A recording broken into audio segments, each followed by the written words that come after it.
Well, hello everyone. If you are watching this as a stream, congratulations for finding it.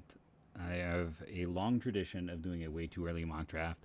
I did one immediately when the season ended, as I did every year, but now we have the MLB draft lottery. And what does that mean? Well, it means that we didn't know the order, and it was a very interesting night in terms of finding out the draft order.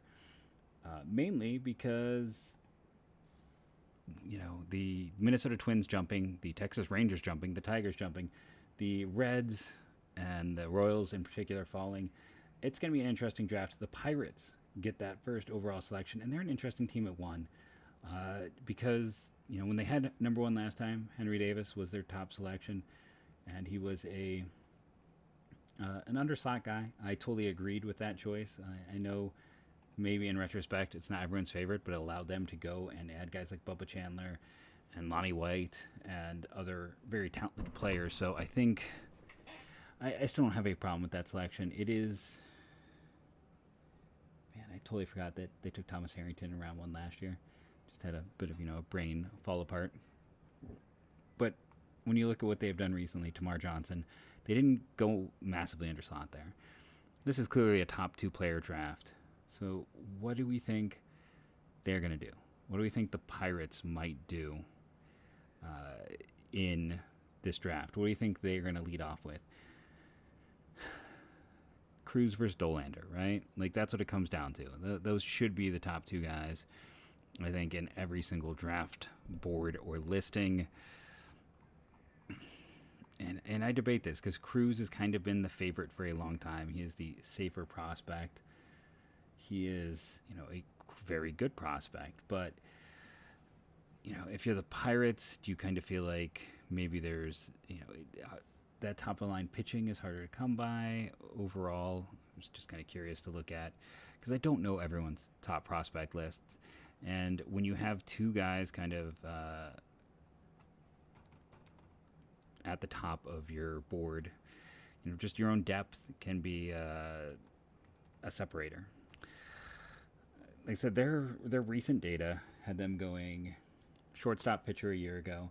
They've gone bat first in the drafts that they have had.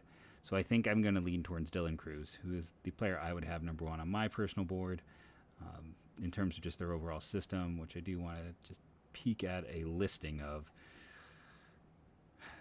The only reason I hesitate is because they are definitely a bat-heavy system. They could use that ace type. They could use what Dolander brings, and he also is a very much an upside guy. But it's like Chandler, Solometo, who's another guy from that hall, Thomas Harrington. It's kind of more mid to back end types. It's not the sure type. So I'm gonna he and haw. Now I kind of want to go back and forth. I'm gonna stick with Cruz, which means, hey, number two, Washington Nationals, Chase Dolander. It's pretty easy at that point. Like, those are the two guys. He fits what they do. Tigers, they've got someone new in, running their thing. Scott Harris of the Tigers.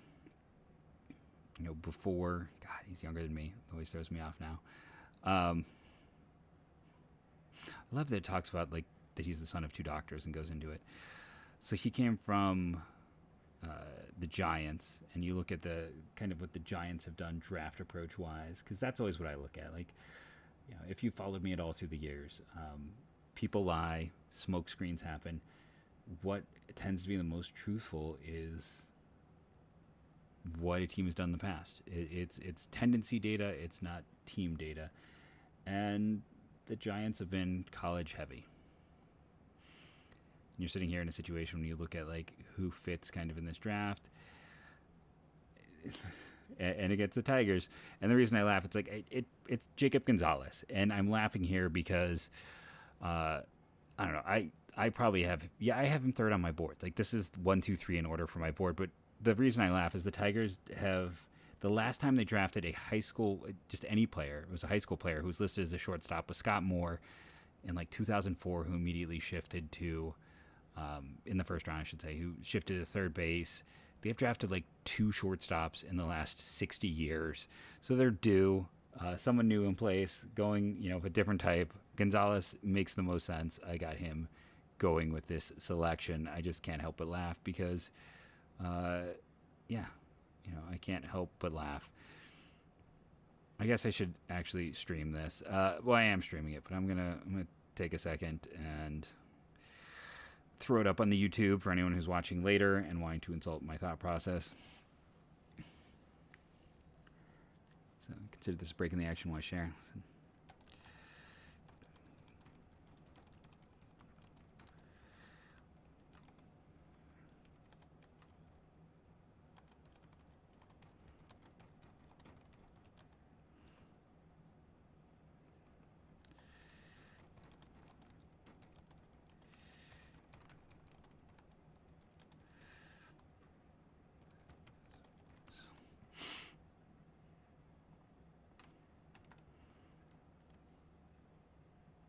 okay, so I shared that out. Share this out, and then back in. So we've done the first 3 picks. Those are pretty chalk. Well, I don't know if they're chalk, but those are 3 big names. Texas Rangers at 4. So everything going on with the Rangers, and they get the 4th overall pick. I didn't love their draft last year because I was not a Kumar Rocker person, and I like Brock Porter, but man, high school guys are risky. High school pitchers, and then you look at a new front office in place. Jack Leiter was the year before. I mean, this is a team on the edge, right? They're a team that is getting close. And when I look at who's out there at this point in time, who do you debate? I think one of the big problems right now I see at this class is, after Dollander, who's the pitcher you trust? I don't know if there is one I trust a ton. I don't know. I'm just debating a few different things. I'm like, I'm kind of heeing and hawing between Wyatt Langford and Enrique Bradfield here. Because, again, I think you lean towards a college performer. And I think you go with Wyatt Langford, the power-hitting outfielder for Florida. A lot of people like him. And he's a corner athlete, a solid athlete. Could be, a relatively quick to the majors performer to help out this current core that they are hoping excels. So I'm going to put him to the Rangers at 4, which takes you to the Twins at 5. And let's see, so I'm going to go with Jacob Wilson, the shortstop from Grand Canyon here, son of Jack Wilson. Knowing that the Twins kind of have a front office view similar to Cleveland, they do like contact rates, they like up the middle. He is a sure shortstop who was impossible to strike out playing at Grand Canyon. He looked good on the national team. He's looked good at every step. Is he a high ceiling player? No, but he is you could have him and Lee, like Lee at third, Wilson at short for the next decade and get above average production and just annoy teams to no end. So I think he fits their mold. I think he fits their approach a little bit. I don't think it's an overdraft. I think Wilson's kind of in this range. Oakland Athletics at 6. They are another team that I believe moved down a little bit from they had to have, right? The initial expectations were before those 3 teams jumped. So just their recent draft history. There was Soderstrom recently, and then Susak was kind of safe. Muncy was okay. Common theme: Muncy up the middle, Susak up the middle, Soderstrom up the middle, Logan Davidson up the middle, Kyler Murphy up the middle, Austin Beck up the middle, Kevin Merrill. Who's the last guy they drafted who was not a pitcher or an up the middle athlete? Matt Olson. That was their last first rounder. And if we go beyond him,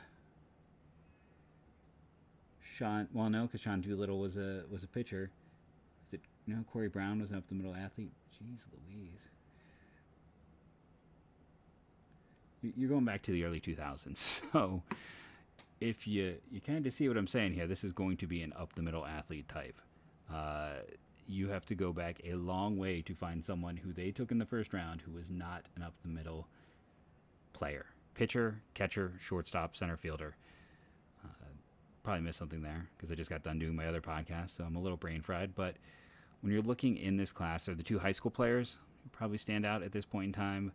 Um, Amongst the college guys is, I think, where I'm going to go, and that's with Enrique Bradfield. Listen, Vandy guys haven't always worked out, but he is fast, and that's going to be very valuable with the rule changes. A sure center fielder, an on-base machine. I'm not going to talk about Moneyball, though I guess I just did. Is he going to be a power guy? No, but is he a sure center fielder who's going to create absolute havoc and has, a good, strong command of the zone? Absolutely. Do the athletics love up the middle types who are extreme athletes?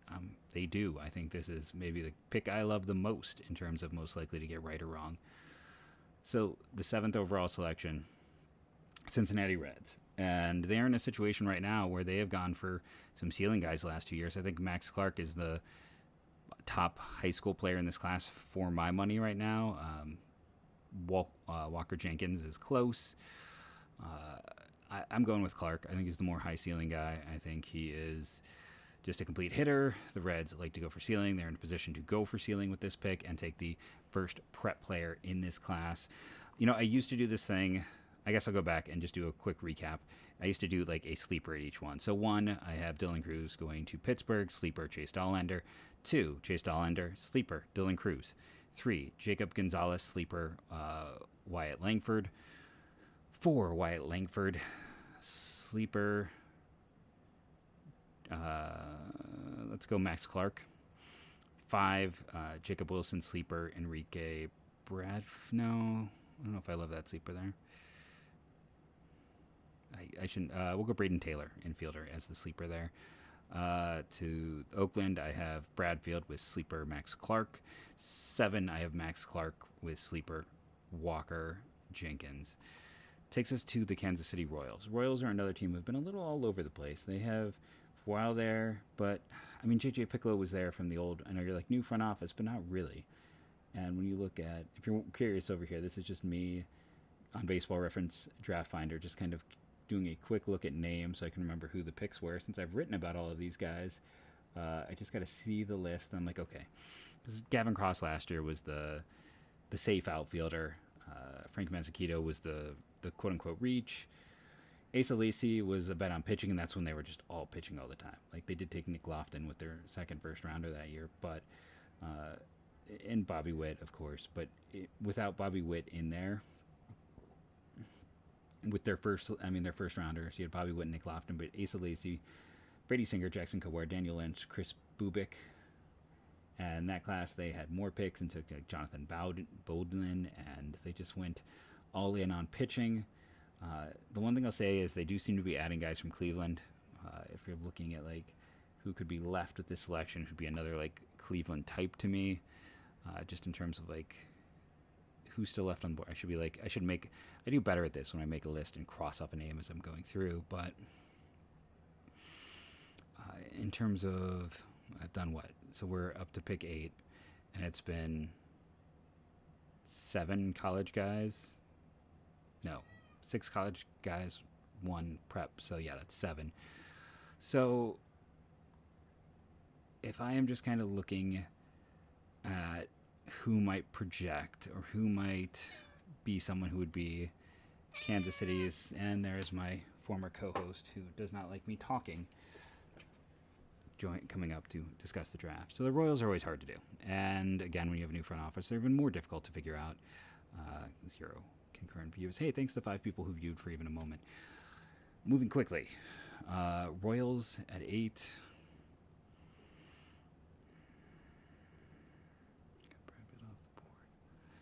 It's like, do I go Taylor? Do I go with a prep player? Here's the thing.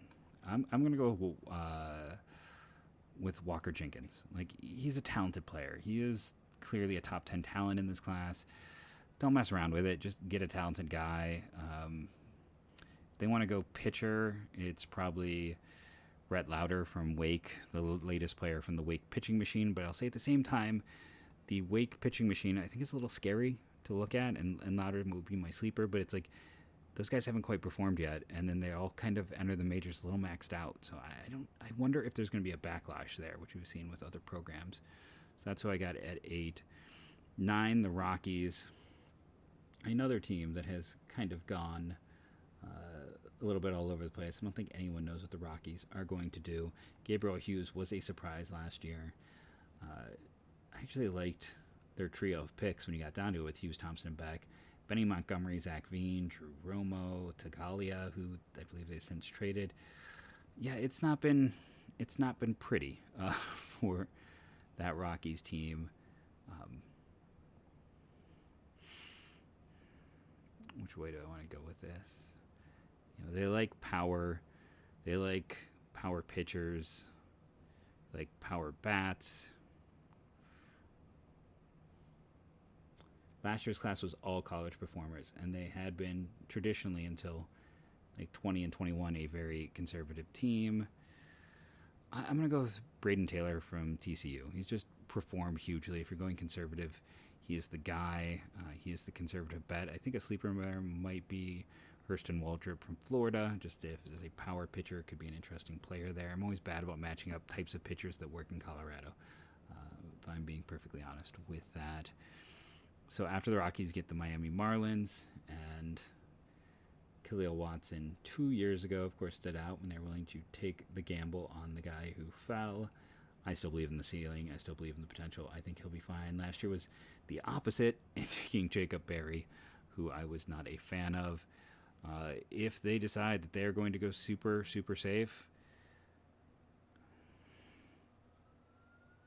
I'm just debating who is the safest of the safe right now.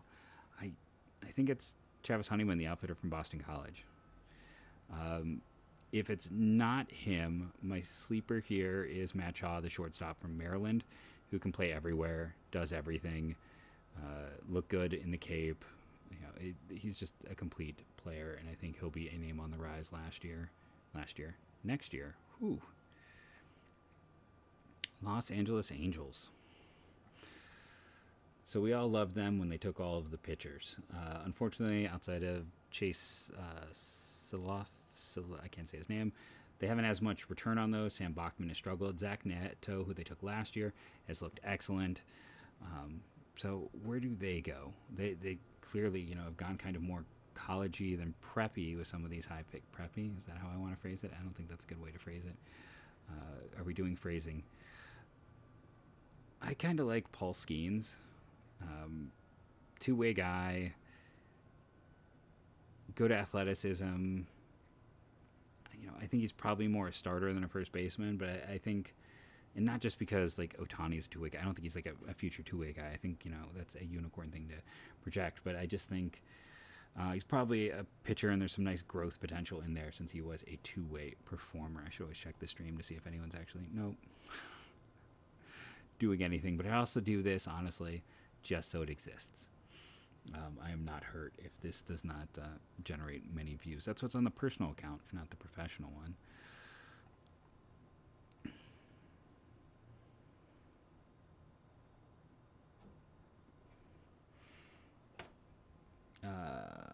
Sorry, everyone. I might have to take a quick time out. I will be back in literally 2 minutes. I have to take care of something upstairs very quickly. And that'll give me a chance to think. Say I talked about Los Angeles with the two-way guy. What Arizona will do? Oh, they like ceiling, so that's actually not that hard of a choice. Outside of the 2020 weird draft year, they've been all about ceiling in their drafts. Give me one moment.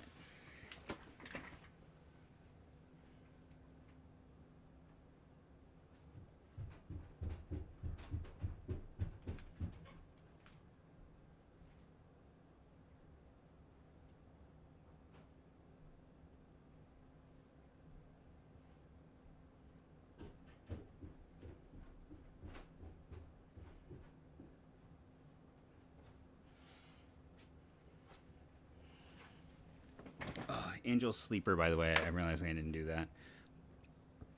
Let's go with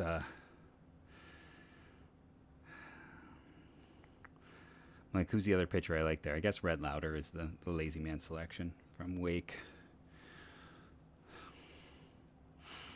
So who is our pure upside selection for Arizona? I'm just trying to think, like, who do I view as kind of the high end? And yes, if you're commenting like where are the pitchers, no, I get that. The pitchers in this class amongst the prep, not really there, right? Not a group inspiring a lot overall. Like, it is just not a group that you kind of want to jump up and be like, oh, yeah, I'm feeling very good about it. Because no one's feeling very good about where this 2023 prep class kind of lines up right now. So, again, if I'm going through just in terms of ceiling, do you go for bat? Like I said, I have a tendency to think arm for them. I guess, is it Noble Meyer? Is it Thomas White? Those are the names you hear about. Probably heeing and hawing too much over a pick that doesn't really matter that much in the grand scheme of things. Like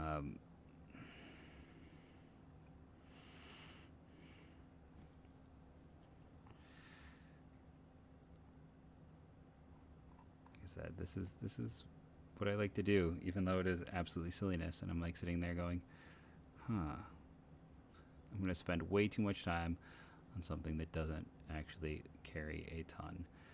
But this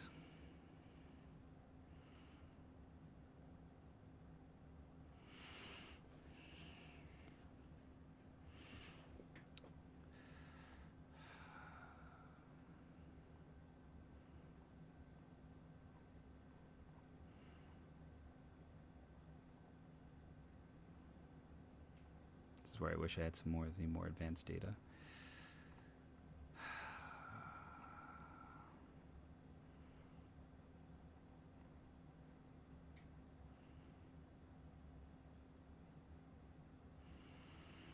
I'm going to make the sleeper Colt Emerson, the shortstop from John Glenn. I think he's an interesting player. Kind of reminds me of why they like Matt McLean a few years ago. I guess we're going to go with Noble Meyer, the right-handed pitcher who's, he's hit 99, good athlete. Probably the top prep arm in the class. Moving on, the Chicago White Sox. It's the Cubs next, not the White Sox, isn't it? Yeah, the Cubs. So last year with the Cubs, I didn't love it. Cade Horton, yeah. So interesting that's Horton and Wicks after that Ed Howard pick. So, hey, college performing pitcher.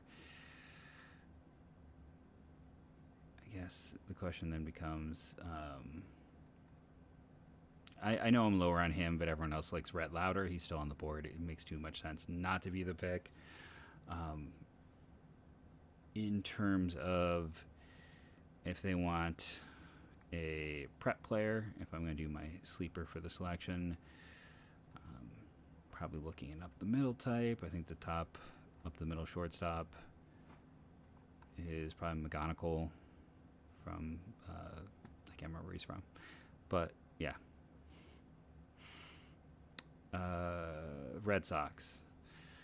So they are another team that I have not been a big fan of what they've done the past few years, if I'm being perfectly honest. Yes, everyone liked the Mayer pick. York, it looked like that was kind of a backup. Mike Romero is interesting because, I heard from people he's going to go higher, and he did. They sometimes like to do a little bit of savings with this pick as well.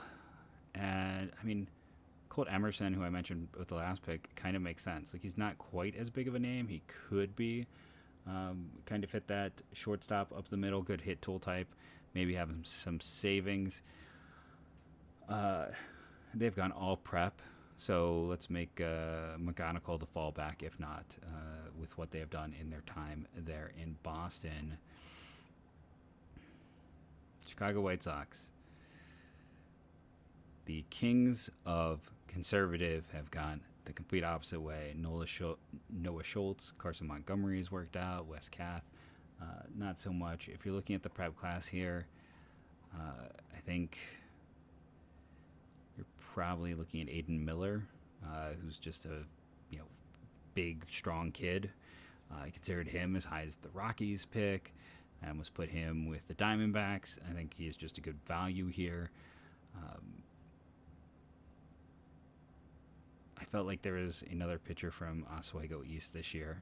I was just going to make the sleeper for Chicago since I got to see a lot of him. Let's go with Rock. Chwalski is someone who's been like a known name for a while, just a solid shortstop type, just a safe pick in this selection. San Francisco Giants have been conservative. I'm not going to even bother to go look that up. I just know the Chicago White Sox have been conservative. Not Chicago White Sox. The Chicago White Sox were conservative. Now I think it probably goes more that the San Francisco Giants are the more conservative team.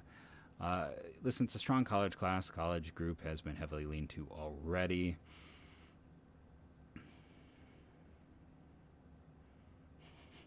Sorry, I'm laughing because I'm like, do I give him Kyle Teal and just continue to give them catchers? Like, part of me is like, I shouldn't find that funny, but I do. Man, Brock Wilken has really fallen off.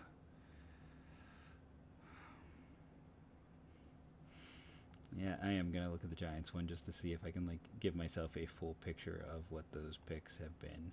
Now, Kyle Harrison's the most effective, but he is kind of the outlier for them. Crawford didn't play at all and was like honestly a shock. Will Bednar was a short one but good. Patrick Bailey was,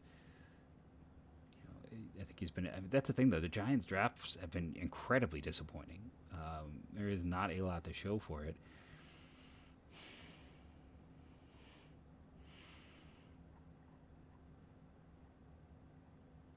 If you are the Giants, let's see. So Crawford was not a lot of data, but high ceiling college. Will Bednar was great performance, but short on data. So guys you may not have seen as much of. that is their approach. Who's been hurt? I'm half kidding with that. Listen, it's gonna be a college performer. I just have to kind of figure out at this point in time in my mind who is the top college performer left.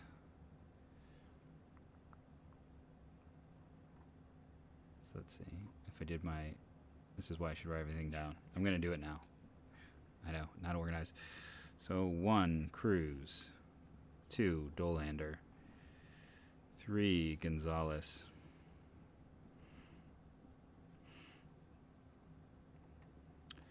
4, Langford. So just keep this next to me. 5, Wilson. 6, Bradfield.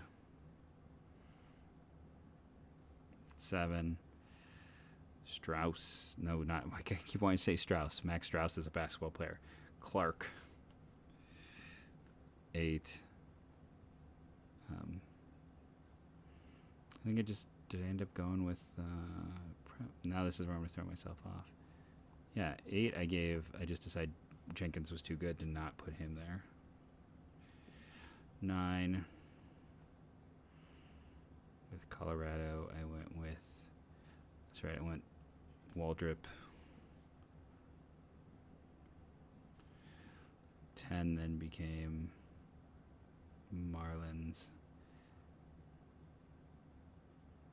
Oh, I went with Taylor for performance. Right? This could already be going very poorly. 12 ups. No, 11. Angels with Skeen, two-way guy. So 12 was Meyer, the pitcher, to Arizona. 13 was the Cubs going Louder from Wake. 14, Red Sox going with Emerson. 15, Chicago White Sox. Miller. Yes, Aiden Miller. Kind of in that Montgomery Kath vein. 16 gets us back to the Giants. Which started me on this whole exercise because I was like,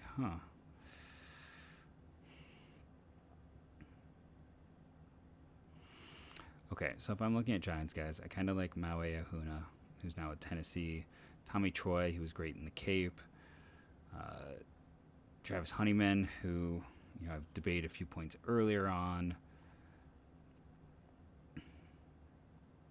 And maybe Matt Smith from Maryland, who had the great Cape. Jack Hurley, the athletic outfit from Virginia Tech. And Kyle Teal, the big athlete from Virginia. Having said all of those names, I think I am going to go with Tommy Troy. Listen, I know Stanford guys have not been the most successful. He had a great Cape. There's some good data. You always need some high performers there. Orioles are at 17, and they did take Jackson Holiday last year, but they have been more of a conservative team overall. My co-host is getting mad again. And in a draft like this, right now I think the value of this draft is college players, and I think, if you kind of care, and this is the thing too, like it'd be good to know about data. Like I don't have some of the advanced data that other people have. If I knew someone really stood out with some metrics, I think that could be something that goes in here. It is also worth pointing out that they have avoided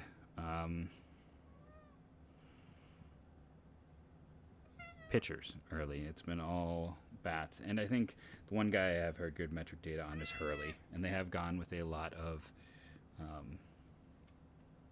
outfielders, a lot of performers, but Hurley there. I realized I didn't do my sleeper, Giant sleeper. Instead of Tommy Troy, we'll go Matthew Smith from Maryland, and if not Hurley, if they do go a pitcher, Teddy McGraw from Wake is a guy with spin data we know is high, so that gives you something.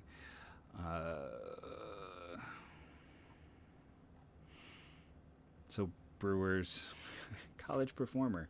At this point, like Honeyman, right? Like it just he screams them. Yeah, Sal Frelick went there.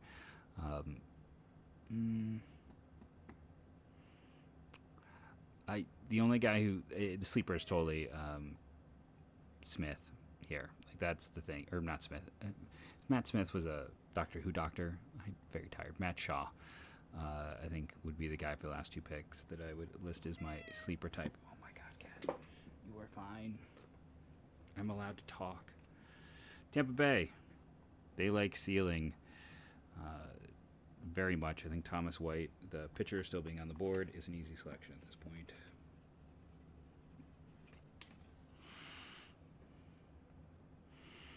I do want to throw out, like, as a college sleeper here, like Will Sanders feels like he maybe should have already been off the board. I think he's an interesting player for this selection. And also, sleeper Kyle Teal. Like, the athleticism at catcher is hard to find. This is a team that's been trying to find a catcher for eons. Kyle Teal. Oh, thank you to the two people who are viewing what is a complete train wreck of an episode. Or of a thing. Because, like I said, I literally just did Locked On Guardians for 40 minutes, hopped in, did this. But I wanted to get it done. I wanted to just kind of have it on paper, tape, however you want to put it. I'm actually going to change it to Keel, by the way. Great team. Chasing in a catcher, athletic upside catcher, even if Virginia's history is lackluster. Catchers always rise, just like shortstops. And I think I said Keel when I meant to say Teal. But athleticism maybe won't be the best defensive catcher, but there's enough there. There's enough positives in that profile. You take a gamble. And if you're the Rays, you have the depth to take a gamble because catching is impossible to get. Look at what's happening right now in the overall market for the position in free agency and for trades. St. Louis Cardinals, 21. Good old Cardinals. They're a team that has drafted some of my favorite players the last few years. I was big on McGreevy. I know that maybe isn't the one that's worked out. I also liked Joshua Baez, who, again, hasn't really worked out. But I was a big Jordan Walker guy in his year. Jerpe was not my favorite last year, though. And, before him was McGreevy. They've gone back to back with safeness. Before that, Zach Thompson, so it's been pitcher heavy. But the interesting thing is the two guys outside of Thompson, Gorman and Walker, have been two of their best success stories. And you look at some guys like Tink Hence, it's like they're having some more success with that prep type.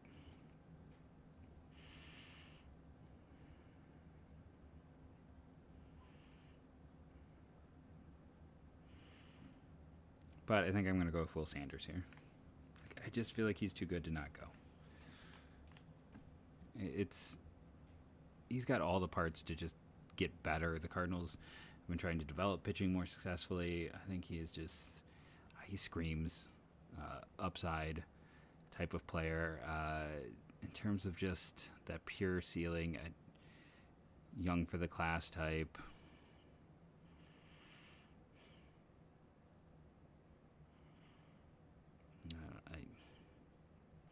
The big debate. I don't know. Not sure who exactly I want to throw that label on quite yet, but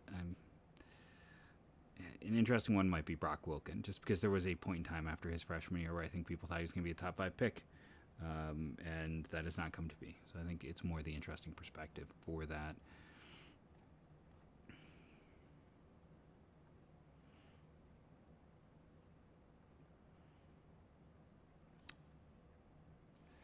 So I miss Can't Write, because, my goodness. So I skipped the Blue Jays at 20 because I gave 2 picks to Tampa.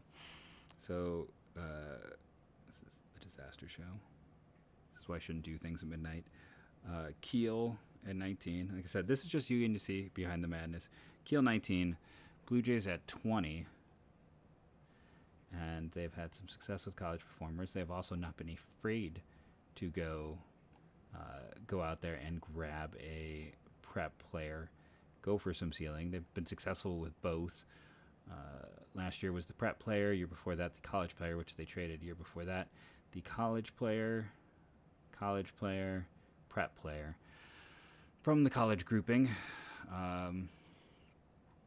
at this point in the draft. So I went Honeyman, and then I still have White. Like I said, if I'm kind of looking at, I don't know, I'm going to give them Sanders. I feel like at this point in time in the draft, he makes more sense at 20. So that's Sanders there. Sorry, Cardinals, you lose out on Sanders.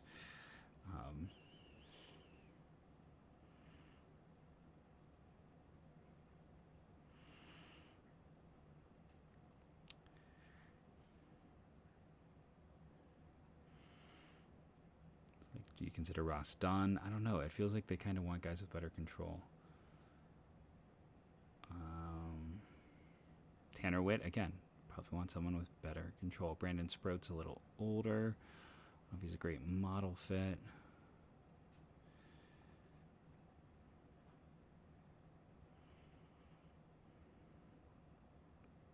So I guess Cade Keeler, the Campbell kid, is probably who I'd go with next. They're following that last group from Campbell. Good velocity, good secondary stuff. Cleveland, I'm going to go with Shaw from Maryland. Why? They put a lot of stock in Cape performance. A lot of stock in Cape performance. He's an up-the-middle athlete, does a bit of everything. I think he is... You can put him in multiple spots. He has the approach they like. I think he fits a lot of what Cleveland looks for. And they've had so much success in the past few years of trying to go for, all sorts of different talent levels. But they love those Cape performers, and that was Matt Shaw. Atlanta Braves, Teddy McGraw's off the board, and it's a Wake Forest arm. So let's just put it on and move on. Padres. So Jackson, prep. Do I have... Yeah, let's go with... I'm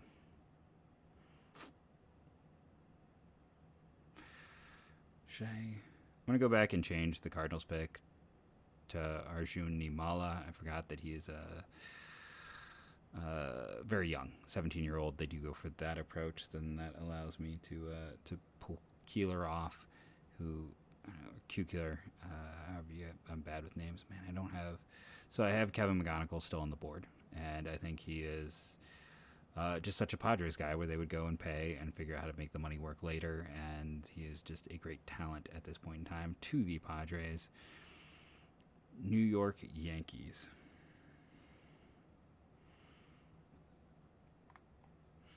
Very conservative team for the most part. Volpe has been great, but you look like Austin Wells. I mean, even Spencer Jones last year, Trey Sweeney, TJ Sakima, Clark Schmidt. So if I just look at the college group, Tommy Choi being available is probably too much not for them to pass on. I could even see him going to Guardians and Shaw being here. But I think Tommy Choi, the Yankees, they like college guys. He's a top-end producer. He's been very successful, up-the-middle talent. And then we'll go and say that if they don't go with him, that maybe Ross Dunn is the fallback, the sleeper for the Yankees. Philadelphia Phillies. So Dombrowski, prep arms or speed? You know, toolsy outfielders, big arms. That has traditionally been his approach in the past. Justin Crawford, Andrew Painter definitely fit the type. If they could get him to sign, I believe I don't have Thomas White going anywhere yet. Left-handed pitcher, good velocity. I think he makes a lot of sense. Athletic, outfield types. I mean, maybe we're talking Bryce Eldridge, but I'll go with White here. The Phillies at 27, at 28, the Houston Astros. So the question is, like, you're kind of at this point, like a year ago, I would have never thought they would have gotten Drew Gilbert. He slid, much to their advantage. The guy who is probably annoyingly sliding to them in this case for me would be Maui Ahuna, who just destroyed things at Kansas, moving on to Tennessee.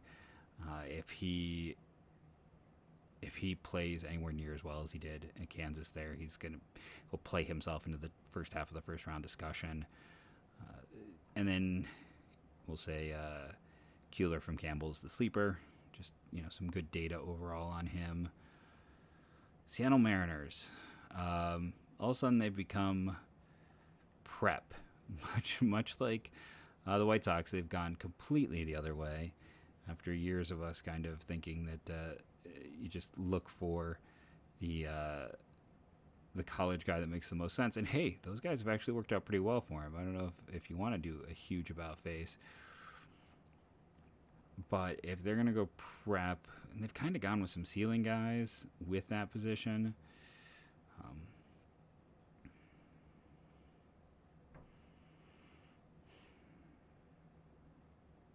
I kind of like Blake Mitchell there, just because you can never have enough catching.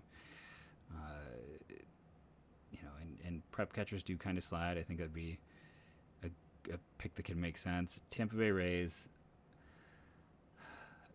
Tanner Witt feels like a perfect fit. Man, I loved him out of high school. It has not come together for him in college quite yet. I look at what he can do with the fastball, curveball. They do such a good job with similar body types. Like Tanner Witt to the Rays is an easy selection at 31. The Mets at 32. They just took who slid. So I guess like if I look at my list of who should be gone,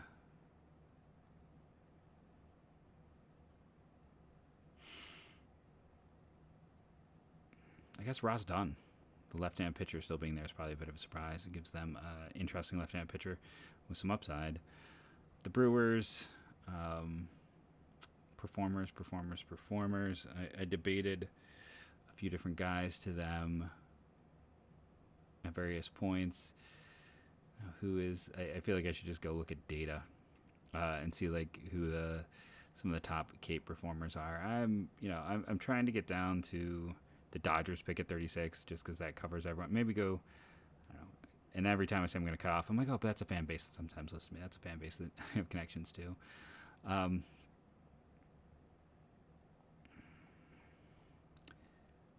Let's say the Brewers go with Brandon Sproat from Florida. He's got good stuff. He's got some good college data. He is going to be a senior, so there could be something to his cheaper signing.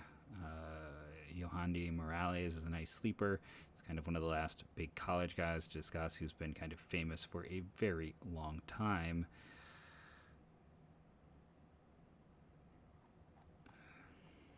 I'm just kidding. Twins, 34, Yohandry Morales. I don't know if he's going to stick at third base. He's a big, strong guy. They have liked big, strong guys who can just murder baseballs. That is him. Simple, easy enough connection. Marlins. Kind of, it's like, look at that list of guys who, like, when I made my list years ago, it's like, who's left? It's like, is Keeler still on the board? He could be interesting. He might be Galoff, Bowser. I just feel like hasn't hit enough. I feel like I didn't give Keeler to anyone. He's been a fallback for a long time. But what this is teaching me is honestly I need to call it a night. This is what I get for trying to record too late. Thank you to anyone who jumped in and got to see the method behind my madness, some of the craziness of me trying to do this. At 46 minutes, we're going to call it an evening. This is why I did better as a writer, where I could write it down, look at it, see it, and not fall backwards, especially while trying to do it late at night. I appreciate everyone who joined in and enjoyed me being a little cuckoo crazy and having some fun with one of my favorite things, something I used to get paid to cover. I do not get paid to anymore, so this is purely for fun. I've been Jeff Ellis, who does a podcast called Lockdown Guardians, used to write for Scott in 24/7, and just had some fun. I hope you had a little fun as well. Thank you, and have a great evening, morning, everything.